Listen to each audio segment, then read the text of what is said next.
añada bendición a su palabra. Estamos pidiéndote, Señor, en esta noche que añadas bendición a tu palabra.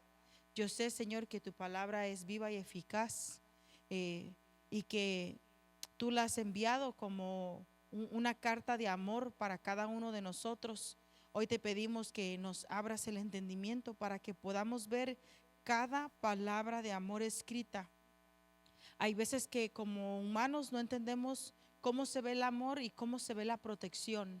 Esa protección divina a veces la malentendemos, pero poco a poco hemos ido entendiendo que tu palabra fue diseñada para eso, para protegernos y para nuestro bien. Por eso te pido que tu palabra venga a hacer ese bien en mi corazón, Señor. Permíteme que la entienda, lo que se me haga difícil entender, explícamelo, Espíritu Santo. Si hoy no lo logro entender, en los días próximos háblame, pero no permites que quede mi mente en la ignorancia. En el nombre de Jesús pido revelación del cielo. Abre todo mi entendimiento a ti, Señor. Que no permitas que la oscuridad tenga dominio sobre mí, sino que la luz resplandezca de tal forma que liberte todo mi ser. En el nombre de Jesús, úsame, Señor, como mensajero tuyo, como mensajera tuyo, Señor, como una pluma en tus manos para que pueda escribir en el corazón de tus hijos. Úsame, Señor, como un portador de palabras que traen vida, Señor, hacia las cosas del Espíritu, pero muerte a las cosas de la carne. En el nombre de Jesús, que el pueblo que está escuchando esta palabra sea para ellos como pan, como miel, como agua, Señor, un sustento que solidifique la fe de cada uno de ellos. Te lo pido en el nombre de Jesús, Señor. Quita todo prejuicio de nuestra mente y toda distracción. Hoy, Señor, la sujetamos a tu voluntad. En el nombre de Cristo, tu Hijo amado, decimos amén. Amén. Amén quiere decir, hazlo, Señor. Sí, Señor. Amén. Bien, hemos estado tocando el tema del velo. Este tema, todos los temas me apasionan. Lo escribí el martes pasado, así que hay cosas que yo voy a estar refrescando juntamente con usted. Amén. Quiero comenzar con esta declaración. La iglesia es algo que se está construyendo. Amén. Hay planes espirituales arquitectónicos para la edificación de la iglesia. Dice la palabra de Dios que el ángulo o la piedra sobre la cual se edifica este edificio espiritual es nuestro Señor Jesucristo. Entonces Él dejó los apóstoles bien preparados y capacitados a través de sus parábolas y enseñanzas, a través del ejemplo, pero también vino después la llenura del Espíritu Santo para enseñarles cómo edificar la iglesia. Entonces hay un perito arquitecto, es Pablo. Pablo, yo siempre me equivoco de nombres, pero ahorita lo vamos a ver. Creo que es Pedro. Pedro es el perito arquitecto, amén.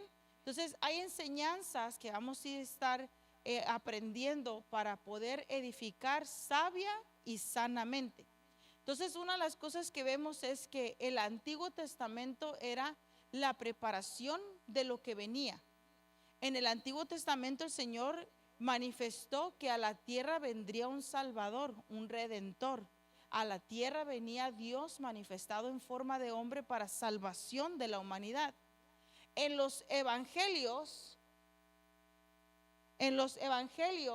vemos la manifestación de esa preparación, ¿verdad? Entonces en Mateo, Lucas, Juan, Marcos, vemos la manifestación de esa palabra profética que se dio en el Antiguo Testamento. También en los evangelios vemos la propagación de este plan divino. Amén. Vemos en las epístolas la explicación del plan divino, y en Apocalipsis se ve la consumación de ese plan. Y no quiero irme rápido en esto, quiero que nos quede claro que el evangelio es la propagación de las buenas nuevas. Cristo vino a la tierra a salvar a aquellos que viven lejos de Dios. Fue lo que leímos cuando Jesús dijo: yo estoy en los negocios de mi Padre. ¿Cuáles eran los negocios del Padre? Estar rescatando a aquellos que viven lejos de Dios. Entonces nos dejó las palabras de buenas nuevas para que esta propagación de un plan divino se dé en la tierra. Y él dijo que él regresaría cuando esta propagación hubiera alcanzado hasta los rincones más remotos de la tierra. Amén. Entonces las epístolas nos explican cómo se debe de hacer esta propagación y Apocalipsis es la consumación. ¿Por qué Apocalipsis? Porque ahí nos muestra que seremos tomados y seremos presentados delante del juez y cada quien dará cuentas por sus acciones y por sus obras. Se ve como la iglesia pasa a esa atmósfera divina por la eternidad. Amén. Entonces nuestra base bíblica para el tema del día de hoy, una nota que allá está, que aquí no tengo, no sé cómo, aquí. Las regulaciones que Pablo, ok, sí es Pablo, las regulaciones que Pablo explicó en las epístolas ayudan a la iglesia a ser buenos administradores de las cosas del Espíritu y de las cosas del reino. En las epístolas encontramos la instrucción de cómo edificar. Avancemos, Primera de Corintios 11 y vamos a estar leyendo del 1 al 15, con énfasis en el verso 10. Os alabo, hermanos, porque en todo os acordáis de mí y tenéis las instrucciones tal como os las entregué. Y dice, y retenéis. Creo que ya voy a ocupar lentes, qué mala onda.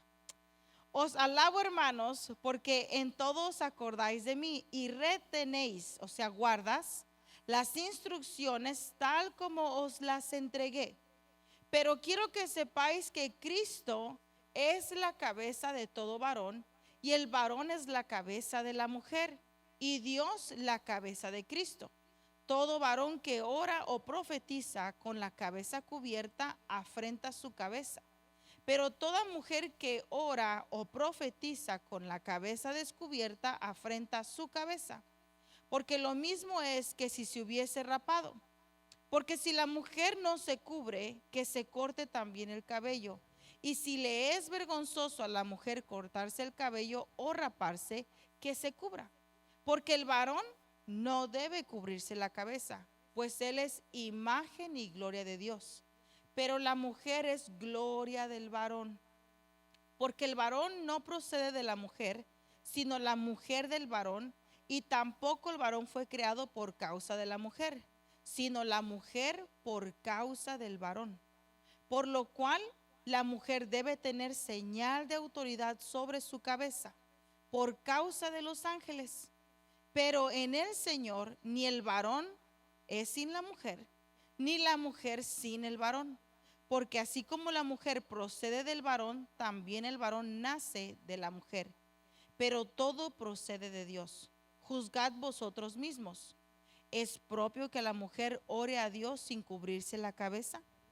La naturaleza misma no os enseña que el varón le es deshonroso dejarse crecer el cabello. Por el contrario, a la mujer dejarse crecer el cabello le es honroso, porque en lugar de velo le es dado el cabello. Aquí donde dice que el hombre fue hecho a imagen de Dios, y esa es la gloria de Dios, la mujer no fue hecha a imagen de Dios, la mujer fue sacada de la costilla. Entonces ella es corona del varón. Entonces Dios es un Dios invisible.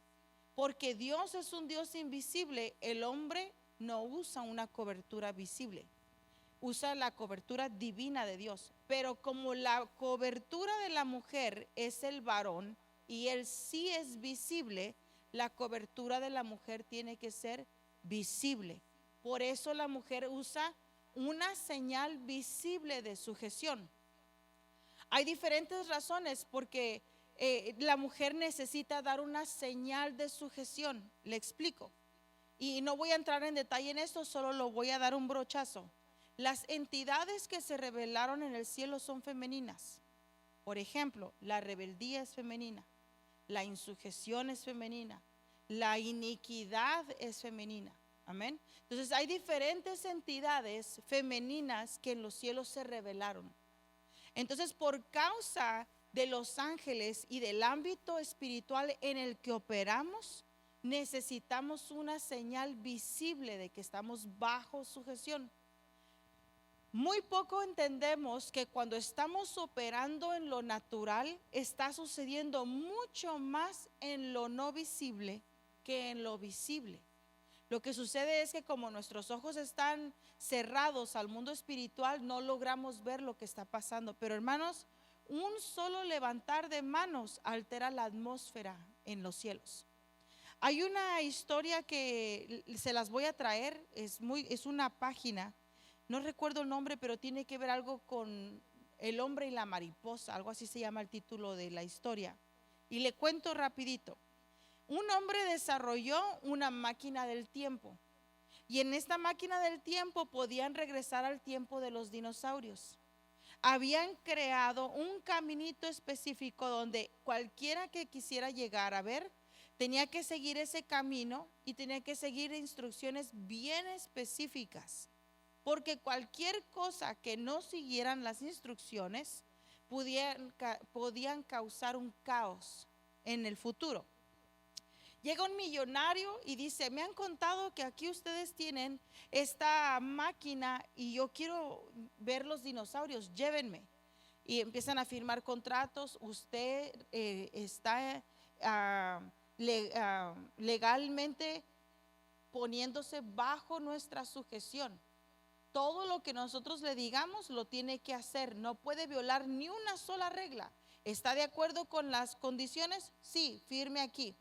Bueno, ya entran a la máquina, los llevan a los dinosaurios. La historia es un poco larga, la estoy resumiendo. La llevan a los dinosaurios y era un caminito delgaditito.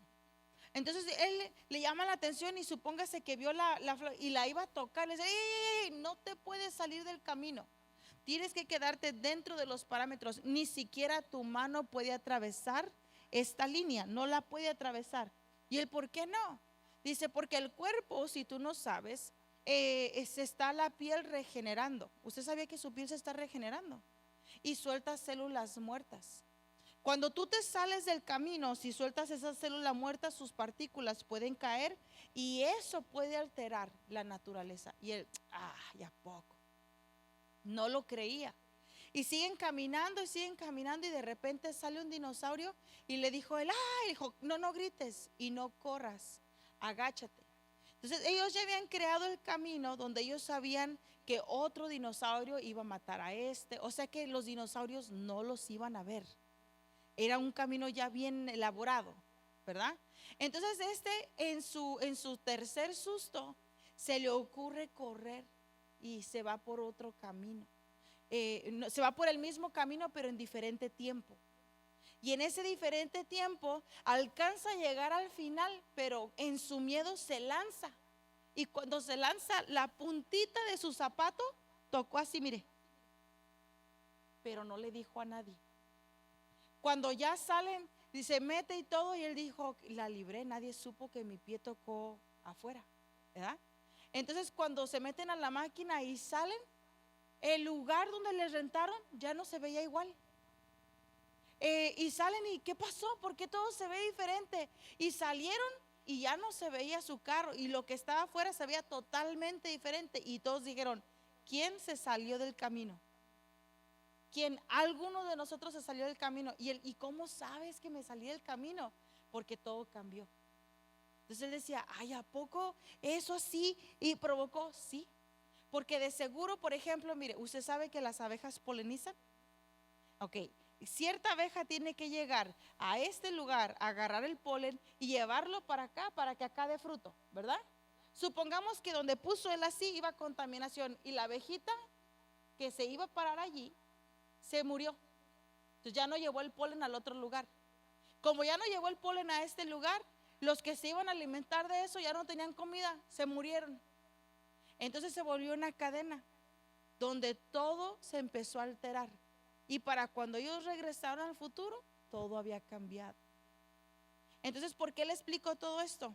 Porque en el mundo espiritual, usted dice, ¿qué efecto puede tener el levantar las manos? Mucho. Pensemos, está el pueblo de Dios peleando contra sus enemigos. Y Moisés ve que están perdiendo. ¿Y sabe qué hizo Moisés?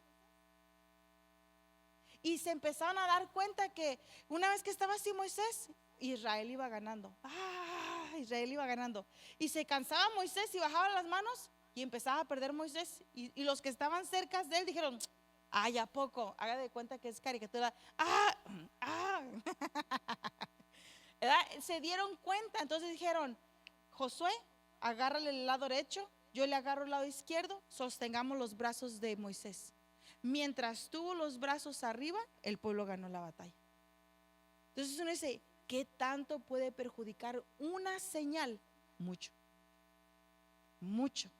En el ámbito espiritual tiene mucho que ver. Por eso es que buscamos la reverencia, el orden en el servicio. Hermanos, a veces estamos queriendo entrar a la presencia. Usted sabía que estamos aquí, gracias, gracias Señor, queriendo tocar el cielo y de repente, ¿aló? Y hasta acá, ¿aló? El otro día estaba yo dirigiendo y tuve que hacerla así, mire, shh, porque hasta acá yo oía la conversación. Yo estoy tratando de adorar a Dios y allá había una conversación allá atrás y digo, si supieran lo que eso afecta, el mundo espiritual. Entonces, una señal que no se sigan los principios del reino altera toda la atmósfera. Y yo le digo, vamos a aprender, ¿verdad? Entonces, mejor seguimos. Señal de autoridad es un símbolo de sumisión y es un símbolo de sujeción. Entonces, ¿cuál es la diferencia entre señal y símbolo? Señal es un símbolo con autoridad y propósito divino que indica un pacto, que indica una promesa, que indica un acto de obediencia, un acto de reconocimiento de autoridad. Mientras que símbolo es algo que representa o recuerda una idea, una verdad o un principio espiritual. Puede ser cultural o puede ser general, ¿verdad? Poníamos el ejemplo del anillo. ¿Qué es el anillo matrimonial? La señal de un pacto. ¿Qué simboliza? Que estoy comprometido, ¿verdad? Entonces, en la señal del arco iris, la señal es el arco iris, ese arco de colores. ¿Qué simboliza? Que Dios perdonó a la humanidad y que no volverá a destruirla con agua. Entonces, ¿son importantes las señales? Sí.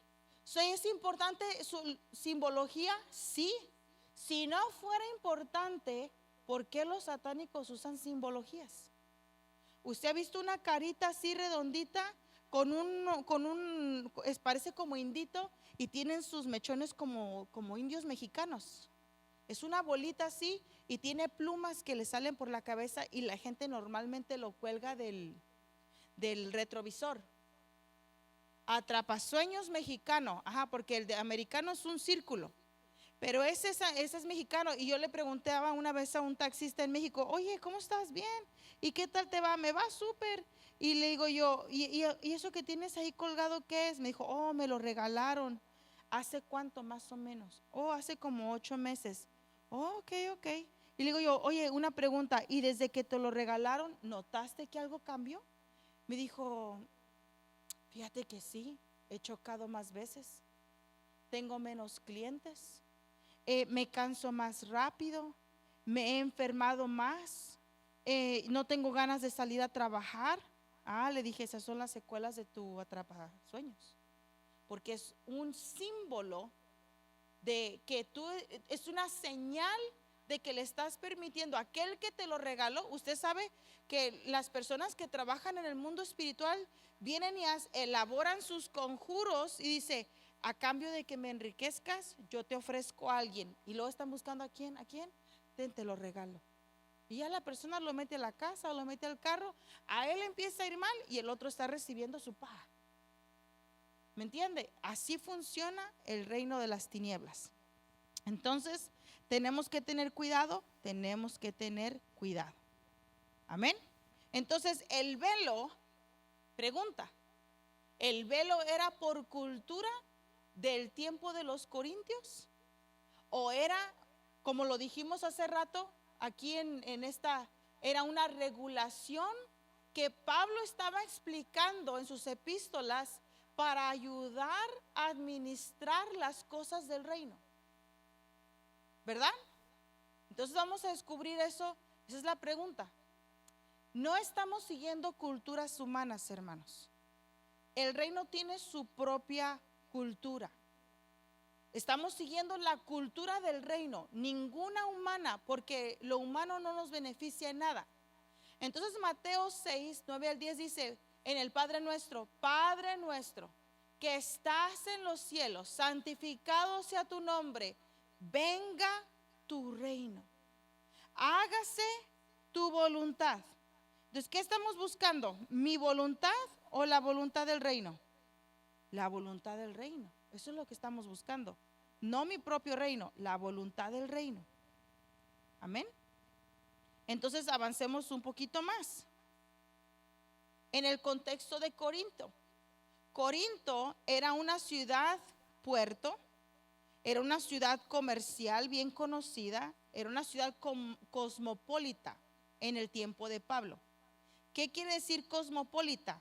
Era un lugar que tenía una influencia de personas que tenían diversidad de culturas, porque era compuesta por personas de diferentes naciones y cada quien tenía sus propias costumbres y se fueron sincronizando esas costumbres.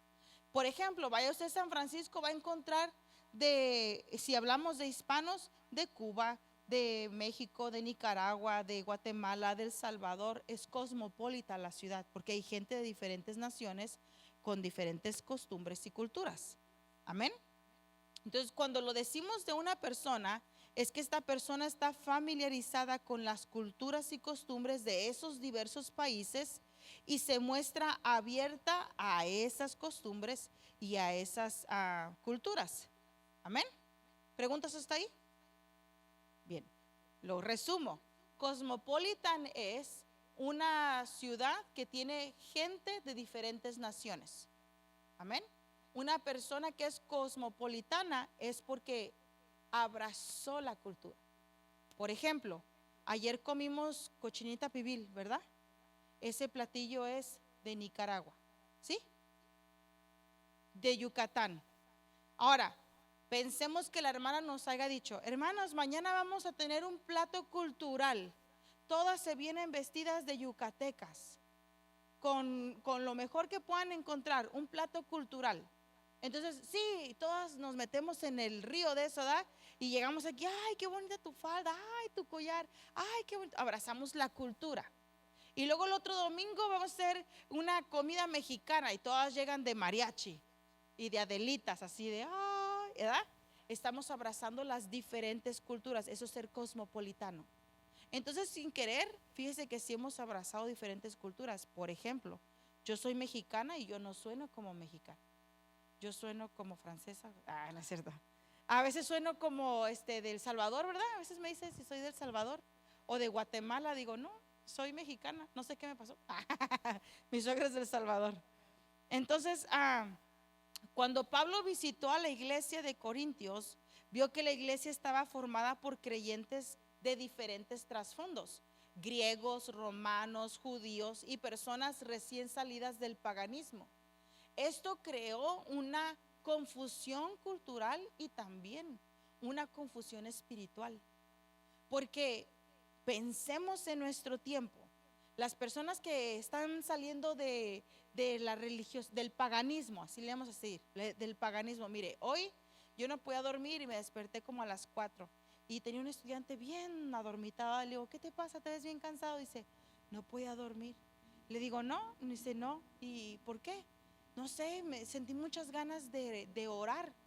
Yo dije, de orar, porque los cristianos decimos orar, los católicos dicen rezar. Entonces dije, de orar. Y me dijo, sí. Y fíjate qué bonito, me levanté y estuve orando hasta las 5:30 y entré al baño y cuando salí el cuarto olía a rosas y yo sé que cuando agradas a Dios Él suelta una fragancia, da un aroma. Dije, Dios visitó tu recámara y lo dice, no, era la Virgencita de Guadalupe. Yo me quedé, ok. ¿Y qué le digo a eso? ¿Verdad? Y no lo podía en su momento decir, déjate explico. No, dije, ok. Pero ya yo por dentro me quedé, ok. Entonces imagínense que llegue aquí gente así con diferentes creencias, ¿verdad? No, es que no es así, es así. No, es que yo opino, es que allá en mi pueblo, allá donde yo crecí, y todos traen sus ideas. Y a veces la iglesia quiere sincronizarlo todo eso. No, no, ¿qué dice la Biblia? ¿Qué dice el manual del reino? Entonces el manual del reino dice, sé que está compuesto por griegos, está compuesto por romanos. Y Jesús dijo, ya no va a haber diferencia entre el judío y el griego, entre el romano y el de otro lugar. En Dios todos van a ser iguales. ¿Por qué? Porque todos van a abrazar la cultura del reino. Por eso oramos, venga tu reino y hágase tu voluntad, así en los cielos, así en la tierra, sea como en el cielo, sea en la tierra como se hace en el cielo. Entonces a Moisés Dios le dijo, Moisés, sube, te voy a mostrar cómo se hace en el cielo. Y sube Moisés 40 días y le muestra a Dios la arquitectura del cielo y le dice, tal y como viste aquí en el cielo, quiero que lo repliques en la tierra. Él no le podía cambiar nada. Tenía que ser como Dios lo hizo. Entonces, ¿qué es lo que Pablo se estaba asegurando? Déjate enseño cómo el Espíritu está diciendo que tenemos que construir. Amén. Entonces, aunque algunas mujeres en aquel tiempo ya usaban velo en la sociedad, al entrar a la congregación muchas pensaban que en Cristo ya no había distinción y que ya no necesitaban seguir la práctica de usar el velo. Entonces Pablo aclara que la libertad en Cristo no elimina el orden de autoridad. Entonces él les dice, vengo bien contento porque los estoy observando y me doy cuenta que están siguiendo las instrucciones, que las están reteniendo, pero, y les empieza a decir, ¿verdad que sí? Les empieza a instruir y aquí es donde les dice, pero quiero que sepáis que Cristo es la cabeza de todo varón. Quiero que sepáis que la cabeza de la mujer es el varón. Y les empieza a dar el orden. Amén. Entonces avancemos. Bien. Influencia del paganismo en este tiempo. Veamos ese punto. Era famoso Corinto por su idolatría y por su vida inmoral. De hecho, en el monte Acrópolis de Corinto estaba el gran templo de Afrodita. Afrodita era la diosa del amor y la fertilidad. Allí servían sacerdotisas prostitutas que ejercían la prostitución ritual como parte del culto a la diosa. Fíjese que yo una vez encontré una información que es muy gráfica y no la puedo repetir aquí, pero la adoración que le hacían a estas entidades es muy, muy sucia. Entonces allí servían mujeres sacerdotisas / prostitutas que ejercían esa acción como un ritual para darle culto a esta diosa. Entonces estas sacerdotisas no usaban velo, llevaban la cabeza descubierta como señal de disponibilidad sexual. O sea, usted miraba a una mujer con el pelo corto, se veía dispuesta, accesible, amén. Entonces las sacerdotisas del culto a Afrodita y prostitutas religiosas iban sin velo o con la cabeza rapada, lo cual en esa cultura era visto como vergonzoso para la mujer, que en ese tiempo era respetable. Así, una mujer sin velo podía ser fácilmente asociada con las prácticas de estas sacerdotisas. Algunas mujeres en la iglesia quizás imitaban esto pensando que era libertad espiritual, pero Pablo corrige que eso deshonraba a sus esposos y también confundía el testimonio cristiano. O sea, llegaba alguien y decía, oh, aquí no se ponen velo. Ah, pues yo tampoco. Y se lo quitaban. Entonces empezaron a mandar el mensaje equivocado a la autoridad. Amén. Y hablamos de autoridades espirituales en este caso. Entonces, veamos qué le dijo a los hombres de acuerdo a la cultura. En el mundo judío, los hombres se cubrían la cabeza para orar. Usan la kipa o el talit. Y Pablo enseña que en la iglesia los hombres debían orar descubiertos porque su cabeza es Cristo. Entonces, si se cubren la cabeza cuando están en la iglesia, están deshonrando a Dios. Por eso, aún en mi tiempo de niña, yo veía que entraba alguien a la iglesia, hombre, y si traía su tejana, su gorra, se la quitaba, entraba al templo, salía, se la ponía. ¿Por qué? Porque es honra hacia Dios. Amén. En cambio, a la mujer debía cubrirse porque su cabeza es el varón. ¿Preguntas hasta ahí? ¿Va bien? Bien. Primera de Pedro 2:17 dice lo siguiente: honrad a todos, amad a los hermanos, temed a Dios, honrad al rey. Y voy a leer mis notas. El varón no debe descubrirse, en cambio, no debe cubrirse. En cambio, la mujer debe cubrirse al orar o profetizar. Ambos deben obedecer para no caer en una acción que traducida al griego es kataischuno, que quiere decir afrentar, avergonzar, sonrojar, ruborizar, apenar a la cabeza que le corresponde. Amén. La palabra varón en griego se traduce como eikon, que quiere decir imagen. También se traduce como representación, parecido y retrato. El hombre es imagen de Dios. El hombre representa a Dios en la tierra. El hombre se parece a Dios. Amén.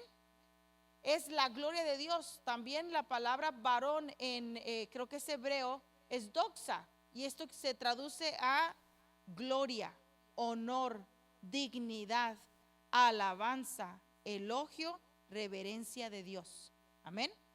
Si el hombre se cubre, deshonra su cobertura, que es invisible. Por lo tanto, la cobertura del hombre debe ser invisible. La mujer, por otro lado, es gloria del varón. Primera de Timoteo 2:13 dice: no es la imagen de Dios, no la representación, por lo que debe tener señal de tal autoridad.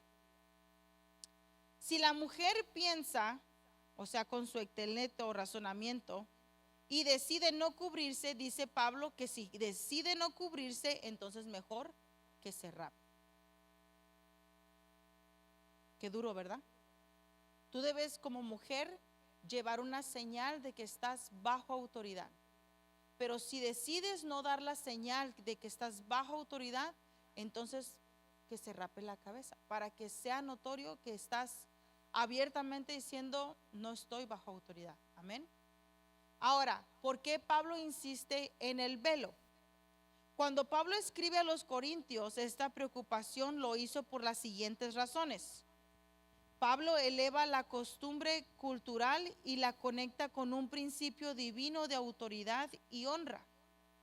Si las mujeres cristianas oraban o profetizaban sin velo, podían ser vistas culturalmente como rebeldes, deshonrosas o incluso similares a las prostitutas del templo. Recuerde que en aquel tiempo las sacerdotisas de Afrodita, sus características eran que no tenían cabello o tenían la cabeza rapada, o sin velo. Entonces, dentro de la iglesia no querían que se confundiera ¿a quién están adorando? ¿A Dios o a un Dios pagano? Entonces era una señal de la mujer que está en este templo está sirviendo al Dios vivo, al único Dios. Amén. Mientras que las sacerdotisas representan su servicio a través de no tener velo y tener la cabeza rapada. Cuando había mujeres dentro del templo de los hijos de Dios que no se cubrían la cabeza, esto dañaba el testimonio de la iglesia, porque el velo era entendido como una señal de respeto y de honra en esa sociedad. Por eso Pablo dice en 1 Corintios 11:6 que la mujer que no se cubre, que mejor se corte el cabello. Una forma irónica de decir: si no quieres mostrar honra, te pones en el mismo nivel a las inmorales. Amén. La enseña de que la mujer cristiana no debía perder su testimonio imitando las costumbres inmorales que le rodeaban en aquel entonces. Amén. Entonces con eso avanzo para decir que el reino de Dios tiene un sistema. Tiene un sistema de gracia, como también tiene un sistema de gobierno. Pero aunque son diferentes, no se separan, se complementan el uno del otro. En el sistema de la gracia, hermanos, todos somos iguales. Y eso usted lo puede ver en Colosenses 3:25. Mas el que hace injusticia recibirá la injusticia que hiciere, porque no hay acepción de personas. ¿Lo nota? Y en 1 Corintios 11:11 dice: pero en el Señor ni el varón es sin la mujer, ni la mujer es sin el varón. Entonces, en la gracia no hay excepción de personas. El tema de la sujeción es para todos, no solo para la mujer, pues Dios no hace excepción de personas.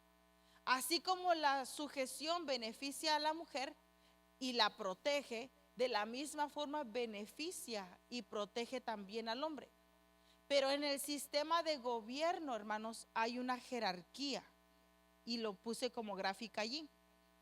1 Corintios 11:3-4 dice: pero quiero que sepáis que Cristo es la cabeza de todo varón, y el varón es la cabeza de la mujer, y Dios la cabeza de Cristo. Y todo varón que ora o profetiza con la cabeza cubierta, afrenta su cabeza. Esta gráfica se las puse la semana pasada. Entonces, la mujer, su cabeza es el hombre. Como es visible, la cobertura es visible. El hombre, su cabeza es Jesús, y como él no es visible, la cobertura no es visible para el hombre. Y Jesucristo, su cobertura es el Padre, que no es visible, entonces también él no se cubrió, no necesita cubrirse la cabeza. Amén. Bien. El sistema de gracia, en el sistema de gracia el hombre y la mujer son iguales, pero en el sistema de gobierno son diferentes porque Dios estableció estas jerarquías. Entonces cada autoridad debe tener su correspondiente sujeción. Efesios 5:22 dice: porque el marido es cabeza de la mujer, así como Cristo es cabeza de la iglesia, la cual es cuerpo, y él es su Salvador. Amén. Preguntas hasta aquí. Yo creo que el tema quedó claro. Amén. El próximo lunes, ¿qué me falta aquí? El próximo lunes vamos a estar hablando de cuando explica por causa de los ángeles. Amén. Por causa de los ángeles hay que usar el velo. Por esta noche yo creo que quedamos claros con el tema, a menos que haga preguntas. ¿Hay preguntas? ¿Tienes una pregunta? Dime. Sí.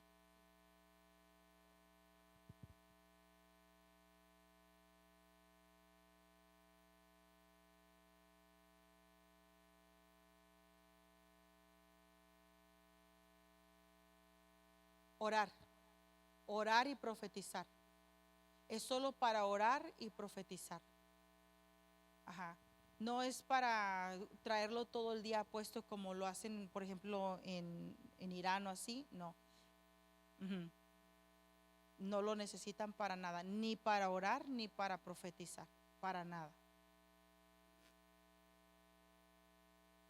No, puedes usar tu gorra, puedes usar tu cachucha, puedes usar los juris. Por ejemplo, está frío fuera, ¿verdad? Ya viene el invierno y tú vienes con tu gorrito, ¿verdad? Entonces entras, cuando estamos conviviendo todos, tú mantienes tu gorro, está frío. Pero si hermanos, oremos, te quitas el gorrito porque estás orando, ¿verdad? Cuando oras, como Cristo es tu cabeza, no lo puedes mantener, lo quitas. En el nombre de Jesús, Padre, amén. Te la pones y nos sentamos. Ajá.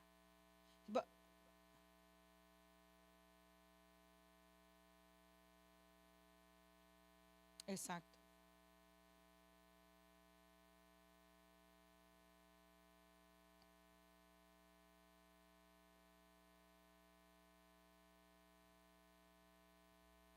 Ajá. Sí, y todos. Ujú. Sí, yo también lo llegué a ver. Qué interesante, ¿verdad? Que sí estaba esa parte bien marcada. Ajá, sí, sí. Y ahorita con tanta empatía, porque ya hay personas que ya no tienen ese, ni el conocimiento, ni el respeto como natural. Pero hay algo natural que te dice, creo que ahorita debería estar haciendo tal cosa y tu misma conciencia te lleva a actuar, ¿verdad? Yo creo que hay cosas que la misma conciencia te dice, deberías de quitarte la gorra. Pero hay veces que dices, no, pero ¿por qué? Entonces ya es la falta de enseñanza, entonces te la dejas. Por ejemplo, hace poco nos pasó que estábamos adorando a Dios y estaba aquí un chico, se va a acordar Gaby, estaba aquí un chico y traía la gorra. Entonces yo volteé y nomás le hice sí, no sé, no recuerdo ni qué señal hice y luego entendió. Mi señal no fue tan así como súper visible, solo fue y entendió y se la quitó. Quiere decir que él ya en su mente ya sabía que no la tenía que tener. Solo ha de haber dicho, pues ¿qué tiene de malo? La falta de enseñanza, ¿verdad? Pero algo dentro de él, yo sé que ya le decía eso. Entonces, para cerrar lo que dijiste, sí, el hombre no debe de cubrirse la cabeza a la hora de orar, nada más orar o profetizar. La mujer a la hora de orar o profetizar necesita cubrirse. Amén. ¿Sí, sí está bien?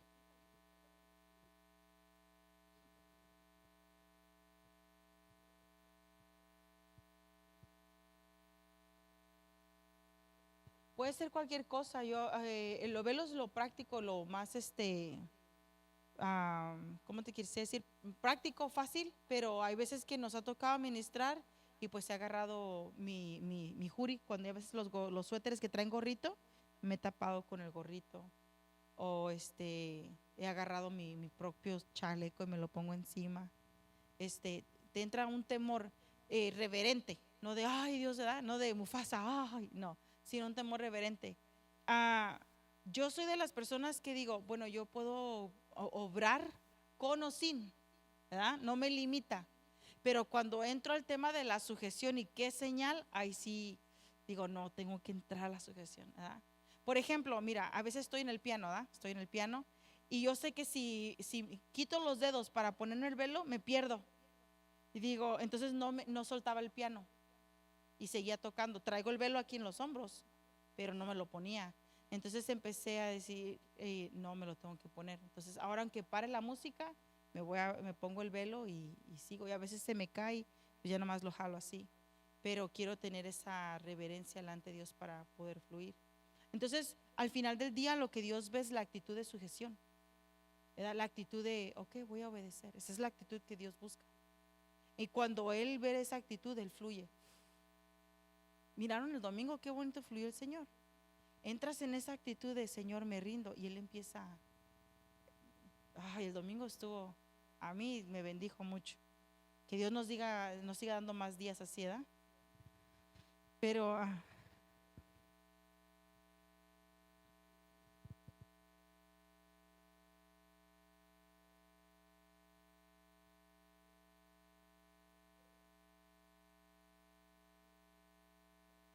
yo he agarrado Kleenex.